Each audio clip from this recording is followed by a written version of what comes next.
What if we told you a couple of officials responsible for setting the tax rate, sending you to jail, or even evicting you from your home were delinquent on their property taxes or their federal income taxes? That is exactly what the KCBD investigative team has uncovered. $69,640.43. That is how much the IRS alleges Judge Anne Marie Carruth and her husband Kyle owe in 1040 taxes. The KCBD investigative team uncovered this tax lien filed the 10th of April against Kyle Carruth and Anne Marie Sally, Judge Carruth's maiden name. But that's not all. The public filing caused us to look at other elected officials and not just for income taxes. We went to the Lubbock Central Appraisal District's website and looked up every state, city, and county elected official in Lubbock. There we found that Judge Carruth and her husband also have past due 2016 property taxes. The Appraisal District website shows a total amount of $9,100.91 due on their home appraised at $481,934. The amount due includes $1,067.58 in penalties and interest. Carruth's job as Justice of the Peace paid her more than $71,000 last year. According to the Lubbock County website, Judge Carruth's JP Court handles Class C misdemeanor cases punishable by fine only, including traffic tickets, penal code offenses, and hot checks.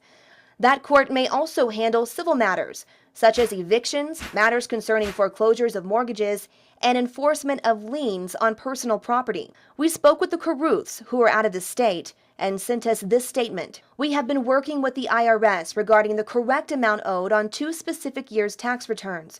We are shocked to learn about the filing of the tax lien, as the IRS previously indicated this would not happen. We are actively pursuing a resolution, and upon such, the final amount will be remitted in full. The KCBD investigative team learned this problem is not unique to the courthouse. We discovered Councilwoman Karen Gibson, who is listed as one of the owners of Gibson Plumbing, owed money on that building. When we began looking at this story on Tuesday, there were 2016 commercial property taxes of $2,403.30 due out of a total bill of just more than $5,000. As a member of the City Council, some of Gibson's responsibilities include voting on a budget, establishing city policy, and setting the city property tax rate.